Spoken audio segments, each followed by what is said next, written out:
काजल काजल काजल काजल, कल तू दशहरा मेला गई थी, मुझको छोड़ के अकेला गई थी। गई थी कल तू दशहरा मेला गई थी, मुझको छोड़ के अकेला गई थी। तो तेरे संग मेले में कौन था? कौन था? कौन था? तुम थी, तेरा फ्रेंड था। हाँ। तुम थी, फ्रेंड था। कौन था? कौन था? कौन था? कौन था? अमर पाली बहन। एक काजल झूठ बोल रही हो, मेला का भेद न खोल रही हो। ओहो, नवरात्र में शौक करते हो, कल्लू कैसा तुम टॉक करते हो। टॉक? हाँ, टॉक माने बात। झूठी बात।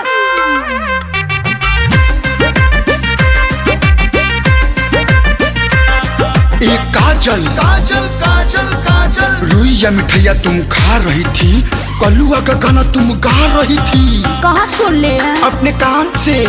रुइया मिठाइया तुम खा रही थी, कलुआ के गाना तुम गा रही थी। तेरे संग डुएट गाने वाला कौन था? कौन था? कौन था? तुम थी, तेरा फ्रेंड था। नहीं। तुम थी, फ्रेंड था। कौन था? कौन था? कौन था? ओए कौन था? अमर पाली बहन। एक काजल झूठ बोल रही हो, सच्ची। मेला का भेद न खोल रही हो।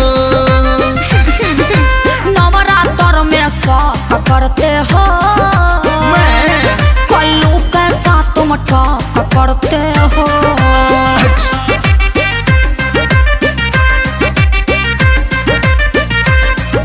नौमी भूखी हूँ। व्रत में झूठ नहीं बोलना चाहिए।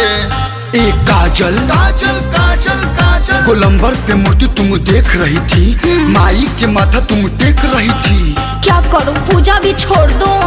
गोलंबर पे मूर्ति तुम देख रही थी, माई के माथा तुम टेक रही थी। तेरे संग माथा टेकने वाला कौन था? कौन था? कौन था? तुम थी, तेरा फ्रेंड था। तुम थी, फ्रेंड था। कौन था? कौन था? कौन था? अरे कौन था? अमर पाली दीदी।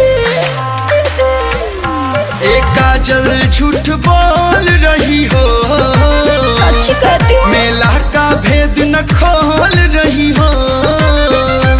और नवरात्र में शौक करते हो, कैसा कल्लू टॉक करते हो। विश्वास नहीं है का? विश्वास टूट रहा है। एक काजल काजल काजल काजल, श्याम देहाती जैसा दिख रहा था, ईयरगन चलाना सीख रहा था।